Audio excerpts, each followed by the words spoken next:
En realidad, creo que mi esposa pensó que tal vez había respondido demasiado rápido, pero esa es mi primera reacción. Sin disculpas ni explicaciones. Extraño CBS, lo he extrañado desde el día que me fui de allí. Tuve una buena racha, lo sé. Dan Rather tiene 93 años y sigue trabajando todos los días. Pero lo que la mayoría de la gente no sabe es el oscuro secreto que lo ha atormentado durante 60 años. En 1903, cometió un error en la televisión en vivo que desató décadas de teorías de conspiración. El gobierno enterró la verdad. Rather intentó arreglarlo, pero ya era demasiado tarde.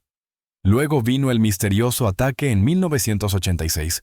2 hombres de traje lo siguieron a casa y lo golpearon mientras le hacían la misma extraña pregunta una y otra vez. Durante años, nadie creyó su historia. Hoy, revelamos lo que realmente le sucedió al hombre que engañó a Estados Unidos. Dan Rather nació en Halloween de 1931, en una pequeña choza alquilada en Wharton, Texas. La casa no tenía teléfono ni plomería. Aunque la torre de agua del pueblo estaba cerca, su familia todavía tenía que acarrear agua en baldes y usar un baño al aire libre, sin importar el calor o el frío que hiciera. Sus padres apenas ganaban $20 a la semana durante la Gran Depresión. Tuvieron que mudarse 2 veces antes de que Dan cumpliera 5 años, persiguiendo trabajos en oleoductos que pagaban solo 15 centavos la hora. Por la noche, se acostaba despierto contando silbidos de trenes y prometiéndose a sí mismo que algún día escaparía de la pobreza. Su padre, Daniel Sr., cavaba zanjas durante 10 horas al día, instalando oleoductos para Humble Oil. Llegaba a casa cansado, cubierto de arcilla roja. Pero en lugar de descansar, le preguntaba a Dan sobre los titulares de las noticias. Leía periódicos viejos durante las pausas para el almuerzo y quería que su hijo hiciera más que solo estudiar. Quería que pensara. Durante la guerra, cuando el dinero se hizo aún más escaso, la madre de Dan trabajaba turnos dobles como cocinera y costurera. Una vez cosió 200 uniformes militares en una semana por solo 7 centavos cada uno. Su esfuerzo dejó una profunda impresión. Dan aprendió desde el principio que el trabajo no se trataba solo de dinero. Se trataba de quién eras. Esa creencia se quedó con él. Años después, sus compañeros de trabajo en Sebes le dieron un apodo, Iron Butt, culo de hierro. A menudo trabajaba jornadas de edición de 18 horas sin quejarse. Dijo que ese tipo de impulso provenía de recordar cómo sus padres superaron sus propios largos días. Cuando tenía 19 años, Dan hizo autostop durante casi 160 kilómetros para inscribirse en el Sam Houston State Teachers College. Tenía una beca de $300, suficiente para pagar los libros, pero no la comida. Para llegar a fin de mes, lavaba platos en la cafetería al amanecer, narraba partidos de fútbol americano de la escuela secundaria por la noche por 3 días por partido y escribía historias para el periódico del campus a 70 centavos la hora. Antes de cumplir 20 años, ya había escrito 100 artículos. Uno de ellos incluso llevó a la biblioteca de la escuela a permanecer abierta más tiempo los domingos para ayudar a los veteranos que estudiaban bajo el programa GI Bill. Esos artículos llamaron la atención de la oficina de Associated Press en Houston. Lo contrataron a tiempo parcial, permitiéndole informar sobre los veredictos de los tribunales entre clases. Aprendió a pensar rápido y a escribir aún más rápido, habilidades que luego salvarían vidas en la televisión en vivo. Aún en la universidad, consiguió un turno de noche en Associated Press en 1950. Trabajaba 6 días a la semana por 28 horas. No era suficiente para pagar el autobús, por lo que a veces dormía en una litera junto a la máquina de teletipos. Una noche, reescribió una historia de 2.200 palabras sobre una explosión en una refinería, solo para que fuera rechazada por una coma mal colocada. Rather reescribió todo en 7 minutos. Eso impresionó a su jefe, quien le dio el doble de trabajo a partir de entonces. En Apega, aprendió que su escritura tenía que ser tan aguda como breve, lo suficientemente ajustada para caber en un cable, lo suficientemente fuerte para quedarse con los lectores. También fue en AP donde comenzó a leer despachos de Edward R. Murrow. Por primera vez, imaginó una vida más allá del pequeño pueblo de Texas, tal vez incluso en la televisión. Todas las mañanas antes de la escuela, el padre de Dan tenía una palabra para él. Steady, firme. La repetía mientras apretaba las tuberías oxidadas. Esa palabra se quedó grabada en Dan. La garabateaba en la parte superior de cada cuaderno y se la susurraba a sí mismo antes de cada transmisión en vivo. El 14 de septiembre de 2001, pocos días después del 11S, terminó el CBS Evening News con Courage and Steady, coraje y firmeza. Ese breve mensaje generó más de 10,000 correos electrónicos en un día. En 2020 usó esa misma palabra como nombre para su boletín informativo. En su primer año, 300,000 personas se suscribieron. Esa sola palabra había viajado desde un oleoducto de Texas a millones de teléfonos y pantallas en todo el mundo. El 9 de septiembre de 1961, el huracán Carla estaba azotando el Golfo. Dan Rather tenía solo 29 años y trabajaba para KOUTV en Houston. En lugar de huir de la costa, se dirigió a la oficina meteorológica de Galveston. El viento afuera gritaba a 200. Rather convenció a los meteorólogos de que dejaran que una cámara grabara mientras él salía a la pasarela, un espacio que todos los demás ya habían abandonado. Los vientos aún superaban los 160 km/h, pero Rather se quedó allí con una gabardina ondeando y gritó por encima de la tormenta, advirtiendo a la gente que solo les quedaban horas para evacuar. Ese clip de 45 segundos se transmitió por todo el país. Desencadenó la mayor evacuación costera en la historia de Estados Unidos en ese momento. Más de 500,000 de personas se fueron antes de que golpeara el huracán. Gracias a esa advertencia, solo murieron 46 personas, en comparación con las más de 400 que murieron en una tormenta más débil solo años antes. Eso no fue todo. En Nueva York, los ejecutivos de CBS vieron el mismo clip y notaron algo nuevo. Rather había colocado un contorno transparente de Texas sobre la imagen del radar, mostrando cuán masiva era realmente la tormenta. El ojo de Carla tenía 80 kilómetros de ancho. La tormenta en sí se extendía a lo largo de 640 kilómetros, casi todo el Golfo de México. Nadie había mostrado algo así en la televisión antes. Incluso los meteorólogos quedaron atónitos. La cobertura de Rather le valió 2 importantes premios de periodismo, el Ohio State Award y la Columbia DuPont Citation. Y así, nació Hurricane Dan. Solo 3 semanas después, CBS llamó. El 16 de abril de 1962, a la edad de 31 años, Rather se unió a la cadena como corresponsal. Su salario se cuadruplicó de la noche a la mañana. Fue enviado a Dallas para dirigir la nueva Southwest Bureau, cubriendo todo, desde el programa espacial hasta los tornados. En pocas semanas ya estaba presentando especiales nacionales. Las calificaciones saltaron un 18%. Eso dejó claro que Rather no iba a volver a las noticias locales. Se iba a quedar en el escenario nacional, pero antes de que pudiera siquiera establecerse, CBS lo envió directamente a Georgia. El movimiento por los derechos civiles se estaba intensificando y Rather era necesario en el frente. Entre finales de 1962 y mediados de 1963, presentó más de 80 historias de ciudades como Birmingham, Jackson y Oxford. Esquivó ladrillos y gases lacrimógenos. Informó en vivo después de que Medgar Evers fuera asesinado. En Alabama, envió imágenes del enfrentamiento de la escuela del gobernador apenas 17 minutos después de que sucediera. Eso superó a todas las demás cadenas por horas. Los supremacistas blancos le cortaron los neumáticos, sacaron su camioneta de la carretera. Una vez le dejaron una nota diciendo que debía irse o morir. No lo hizo. CBS mantuvo las cámaras grabando y el equipo legal mantuvo el dinero de la fianza listo. Rather fue arrestado o detenido 6 veces en 9 meses.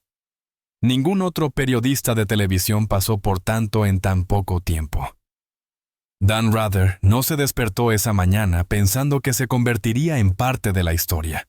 Era viernes 22 de noviembre de 1963 y tenía solo 32 años, trabajando como jefe de la oficina de CBS en Texas. Esa tarde, sucedió algo que cambiaría no solo su vida, sino la forma en que Estados Unidos veía las noticias. CBS había escuchado rumores de que alguien había capturado el asesinato del presidente John F. Kennedy en una película. Rather fue enviado a comprobarlo. Así fue como se encontró sentado en una sala de conferencias oscura, con las persianas cerradas y un carrete de película Bell and Howell girando silenciosamente a su lado. Abraham Zapruder había grabado la limusina del presidente mientras se movía a través de Dealey Plaza, comenzando en el fotograma 133 y terminando en el fotograma 313. Ese fotograma final mostraba algo casi demasiado horrible para describirlo. Una repentina explosión del cráneo del presidente. Un estallido de rosa que dejó a Rather congelado. Otro reportero lo había visto antes que él. Por un breve momento fue una de las dos únicas personas en la Tierra fuera del gobierno que sabían lo que la cámara de Zapruder había capturado. En cuestión de horas, los ejecutivos de CBS se dieron cuenta de que tenían algo que ninguna otra cadena tenía. Llevaron a Rather rápidamente a un micrófono. Su voz, firme pero urgente, lo convirtió de la noche a la mañana de un reportero local en un hombre al que Estados Unidos ahora necesitaba escuchar. 3 días después, el 25 de noviembre, Rather estaba bajo las luces del estudio en CBS Evening News. Le dieron un trabajo imposible. La película no podía mostrarse al público todavía. No se emitiría hasta 1970. Por lo que Rather tuvo que describirla segundo por segundo a millones de personas que no tenían imágenes, solo su voz. Mientras explicaba lo que vio, cometió un error que lo atormentaría durante décadas. Les dijo a los espectadores que después del disparo final, la cabeza del presidente Kennedy se movió violentamente hacia adelante. No era una mentira. Era simplemente como su memoria lo había almacenado en el impacto del momento. Mencionó los números de fotograma. Fotograma 210, fotograma 235, fotograma 313. Walter Cronkite hizo clic en la secuencia a su lado. Pero los investigadores confirmaron más tarde que el movimiento era en realidad hacia atrás y hacia la izquierda, no hacia adelante. Ese detalle, aunque pequeño, explotó en algo mucho más grande. Ayudó a desencadenar décadas de teorías de conspiración. Se escribieron libros, los expertos debatieron. Y esa única frase que Rather había dicho basándose en la memoria, se repitió hasta que ya no fue solo un error. Se convirtió en parte del misterio. Esa única transmisión no solo lanzó su carrera, lo vinculó a la pregunta más oscura que Estados Unidos jamás había hecho. ¿Quién mató realmente al presidente? En enero de 1964, CBS nombró a Rather su corresponsal de la Casa Blanca. Tenía solo 32 años, pero nunca se quitó de encima el peso de ese primer informe. La gente escribió cartas durante décadas exigiendo que lo corrigiera. Cuando CBS finalmente transmitió la película de Zapruder en su totalidad 12 años después, Rather admitió que se había equivocado. Pero para entonces era demasiado tarde. El daño ya estaba hecho. Para cuando el país conmemoró el 30 aniversario del asesinato en 1993, más del 90% de los estadounidenses creía que había habido una conspiración. Y muchos de ellos recordaron esa primera voz que escucharon describir el momento fatal. Incluso cuando Rather estaba cubriendo guerras o hambrunas al otro lado del mundo, alguien siempre encontraba la manera de mencionar el fotograma 313. Pero Rather no solo siguió adelante, se negó a olvidar. Durante los siguientes 30 años, presentó al menos 6 importantes documentales de CBS centrados en el asesinato. Examinó más de 26,000 páginas de documentos gubernamentales, incluidos informes de autopsias y cables de la CIA. Rastreó a cualquiera que pudiera tener una pieza del rompecabezas. Expertos en balística del FBI, cirujanos de la Marina, incluso un desertor soviético llamado Yuri Nosenko, que tenía archivos sobre Lee Harvey Oswald. La obsesión de Rather era personal y profesional. Sus productores recordaron cómo aparecía a la 4 Cines ZM, con documentos recién desclasificados, y les pedía que reescribieran programas enteros. En 1993 había realizado más de 180 entrevistas en cámara relacionadas con el caso Kennedy, más que cualquier otro periodista en el país. Su oficina parecía un laboratorio criminal. Había declaraciones de testigos del FBI, fotos ampliadas de la película de Zapruder, todas marcadas con lápiz rojo. Se había convertido en un detective con un pase de prensa. Lo extraño es que nada de esto se suponía que iba a suceder. CBS ni siquiera quería que cubriera la Casa Blanca. Habían considerado darle el trabajo a un periodista mayor, alguien con más experiencia. Rather había estado esperando ir a Vietnam, pero CBS había visto lo que podía hacer. En 1961, había cubierto el huracán Carla y había utilizado gráficos en el aire de una manera que nadie había hecho antes. La audiencia en Houston saltó un 28%. Más importante aún, sus informes convencieron a unas 350,000 personas de evacuar, posiblemente salvando sus vidas. Así que CBS se arriesgó con él. Así es como terminó cubriendo al presidente Lyndon Johnson, a quien ya no le gustaba Rather, debido a una pregunta de seguimiento incisiva que una vez gritó en el aeropuerto de Dallas.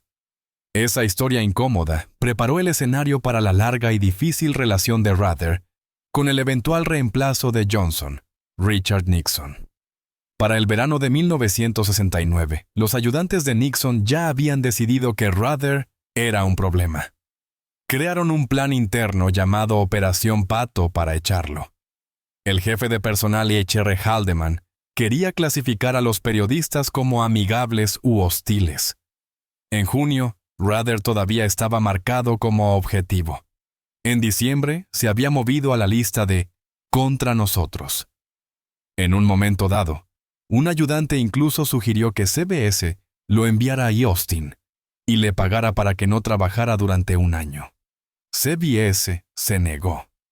Dijeron que no reasignaban a los reporteros en función de a quién le gustaba al presidente.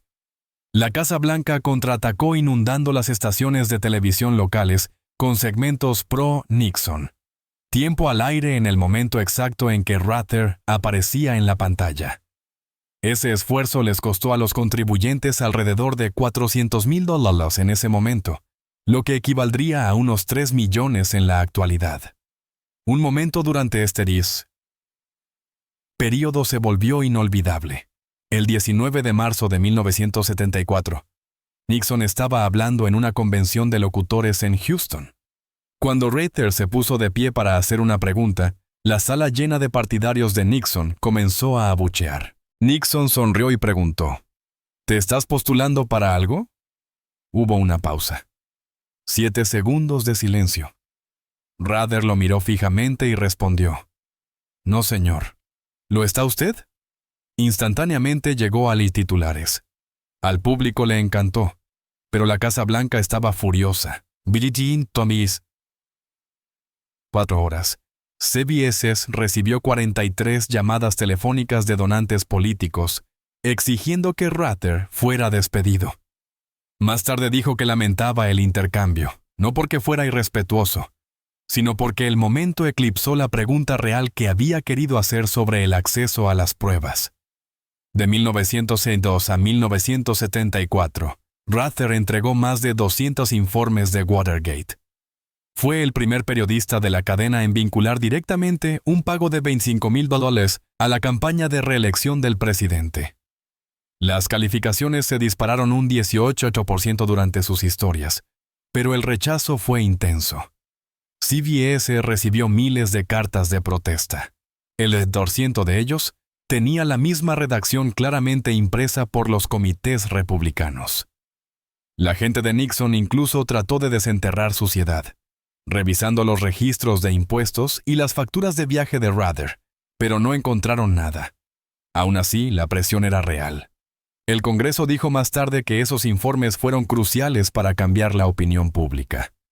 A principios de 1976, el índice de aprobación de Nixon era del 66%.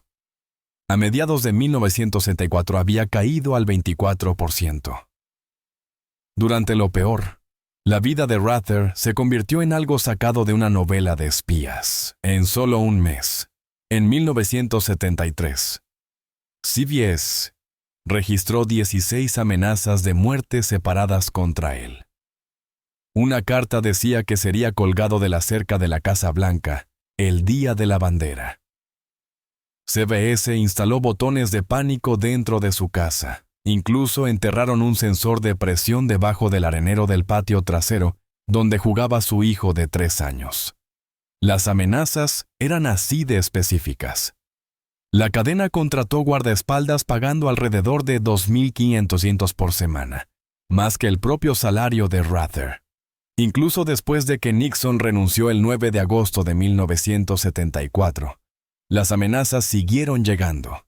El FBI rastreó algunas llamadas hasta grupos de estudiantes de extrema derecha, pero nadie fue arrestado. Por el resto de su carrera, Rather llevó un dispositivo de alarma silenciosa en su llavero por si acaso. En 1980, ABC intentó robárselo. Le ofrecieron $22 millones por 10 años. Eso sería alrededor de $83 millones en la actualidad. Era la oferta más grande que cualquier periodista había recibido. ABC prometió control creativo total, un programa de revista en horario estelar y un lugar en la cima de su cadena. El acuerdo se filtró en 2 días. CBS entró en pánico. El día de San Valentín de 1981, contrarrestaron con el mismo número, 22 millones repartidos en 10 años, pero agregaron bonificaciones, ganancias de documentales y una cláusula especial que le permite a Rather irse si reducen su papel.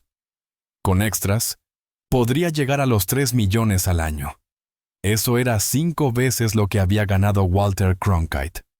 Para hacerlo oficial, le pidieron a Cronkite que se retirara 3 semanas antes, para que Rather pudiera comenzar de inmediato. El 9 de marzo de 1981, Rather se hizo cargo de CBS Evening News. La presión era enorme. Cronkite había dirigido el programa durante 19 años. La gente confiaba en él más de lo que confiaba en los médicos, los sacerdotes o el Congreso. El estudio estaba tenso. CBS realmente introdujo aplausos en las salas de redacción para que las cosas parecieran más alegres de lo que realmente eran. A los críticos no les gustó el estilo de hablar rápido de Rather. En 2 semanas, la audiencia disminuyó en 1,5 millones de hogares. El titular de un periódico preguntaba, ¿puede alguien seguir a Dios? Pero a los espectadores más jóvenes les gustó. Aquellos menores de 35 años preferían a Rather 2.1. CBS sabía que podrían tener algo a largo plazo. Aún así, los primeros años fueron difíciles. En 1983, CBS trató de hacerlo más agradable poniéndole suéteres durante el invierno. La gente se burló de ello. Los comediantes en la televisión hicieron bromas. Las calificaciones continuaron cayendo. Para 1989, CBS había perdido el primer puesto después de 22 años. Documentos internos revelaron que la cadena gastó más de $3 millones en consultoría de imagen entre 1982 y 1986. Eso fue más de lo que gastaron en toda su cobertura de noticias de África y Sudamérica combinadas. Rather lo odiaba. Y una vez dijo, «Si quieres un maniquí, compra uno». Solo en 1986, sus expresiones folclóricas conocidas como ratherismos causaron tantos problemas que los mecanógrafos de subtítulos presentaron quejas ante la FCPA. Para 1992, CBS Evening News había caído al 3er lugar, lo que le costó a la cadena unos 120 millones en ingresos publicitarios durante 5 años. En la noche del 11 de septiembre de 1987, millones de personas sintonizaron CBS Evening News. Pero en lugar de la voz de Dan Rather o un gráfico de noticias, no obtuvieron nada. Solo una pantalla negra. Ni una sola palabra, ni un solo sonido. Durante 6 minutos, la nación contempló un vacío. Lo que había sucedido era simple pero dramático. Rather se había marchado furioso después de enterarse de que CBS estaba acortando su segmento para terminar de transmitir una tensa semifinal del US Open entre Steffi Graf y Lori McNeil.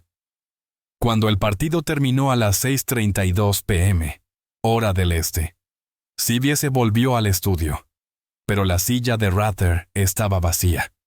Los teléfonos en toda CBS comenzaron a sonar instantáneamente. Los afiliados amenazaron con retirar la señal. Los anunciantes estaban furiosos. 6 minutos después, Rather volvió corriendo a la cámara, sin aliento y todavía ajustándose el micrófono. Dentro de la empresa, hubo serias conversaciones sobre castigarlo.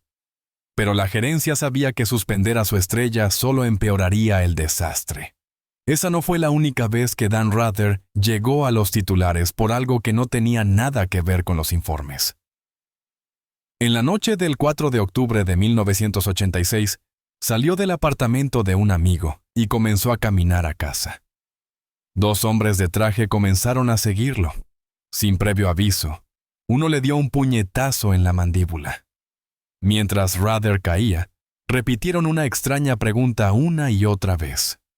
Kenneth, ¿cuál es la frecuencia? Intentó correr, pero lo siguieron hasta su edificio, pateándolo hasta que un portero finalmente intervino. Quedó magullado, conmocionado y completamente confundido. Nadie sabía lo que querían decir los atacantes. Algunos bromearon diciendo que se lo había inventado. Otros insinuaron que estaba borracho. Durante más de una década, el caso siguió siendo un misterio. Luego, en 1917, un asesino convicto llamado William Tager confesó. Creía que los locutores estaban transmitiendo mensajes a su cerebro y había atacado a Rather para descubrir la señal. Los médicos esa noche descubrieron que tenía una leve conmoción cerebral y moretones en la espalda, pero los rumores abundaban. La gente susurraba que algo se sentía raro. ¿Por qué no se defendió? ¿Por qué esas extrañas palabras? Luego, en 1994, Rem lanzó una canción llamada ¿Cuál es la frecuencia, Kenneth? Y se disparó al número 21 en el Billboard Hot 100. El momento se había convertido en leyenda de la cultura pop. Rather, siempre el profesional, se inclinó hacia la broma e incluso apareció en The Late Show con David Letterman, gritando el coro con la banda. Era su forma de decir que podía recibir un golpe y un remate. 2 años después, sucedió algo aún más inesperado. Durante la Convención Nacional Republicana, el 15 de agosto de 1988, Rather estaba cubriendo el voto de lista en vivo cuando se lanzó a una crítica mordaz sobre la naturaleza de espectáculo de la política moderna. En medio de su diatriba, su voz se quebró, sus ojos se llenaron de lágrimas. Una lágrima se deslizó por su mejilla. Intentó seguir susurrando. «Discúlpenme». Pero el momento ya había aterrizado. Los críticos estaban divididos. Algunos dijeron que era crudo y humano. Otros dijeron que no era profesional. CBS no sabía qué pensar. Silenciosamente comenzaron a enviar a los presentadores para evaluaciones psicológicas, una primicia en las noticias de la cadena. Los rivales se divirtieron a lo grande, reproduciendo el clip en cámara lenta, sugiriendo que la presión del centro de atención lo estaba quebrando. A principios de 1989, memorandos internos revelaron algo más serio. Los ejecutivos de CBS se estaban preparando para la posibilidad de que Rather pudiera necesitar un largo descanso. Se nombraron presentadores alternativos: Mike Wallace, Bob Schiffer, Connie Chung. Los susurros de una crisis se hicieron más fuertes. La gente dijo que lo habían visto caminando por los pasillos, murmurando titulares para sí mismo. Un productor afirmó que encontró a Rather solo a las 3:00 a.m., viendo imágenes de tornados en repetición. CBS no emitió una declaración, pero contrataron a un entrenador, Lo obligaron a tomarse vacaciones y trataron de calmar los rumores. Las calificaciones cayeron un 7% esa primavera, pero luego Rather logró algo enorme. Consiguió la primera entrevista estadounidense con el líder soviético Mikhail Gorbachev. La charla se detuvo, al menos por un tiempo. Luego vino el momento que lo terminó todo. El 8 de septiembre de 2004, solo 56 días antes de las elecciones presidenciales, Rather abrió un segmento de 5 minutos en 16 Minutes sobre George W. Bush y la Fuerza Aérea Nacional de Texas, quien había utilizado la influencia familiar para esquivar responsabilidades durante su tiempo en la Guardia Nacional Aérea de Texas. Los memorandos fueron supuestamente escritos por el excomandante de Bush, el teniente coronel Jerry Killian, y fechados entre 1962 y 1973. Era un gran problema. En ese momento, John Kerry estaba detrás de Bush por solo 2 puntos. Cualquier golpe a la credibilidad de Bush podría inclinar la elección. Pero en cuestión de horas, los usuarios de Internet comenzaron a analizar los documentos. La fuente parecía Times New Roman. El espaciado parecía demasiado perfecto. Los foros en línea como freerublic.com explotaron con más de 12,000 publicaciones durante la noche.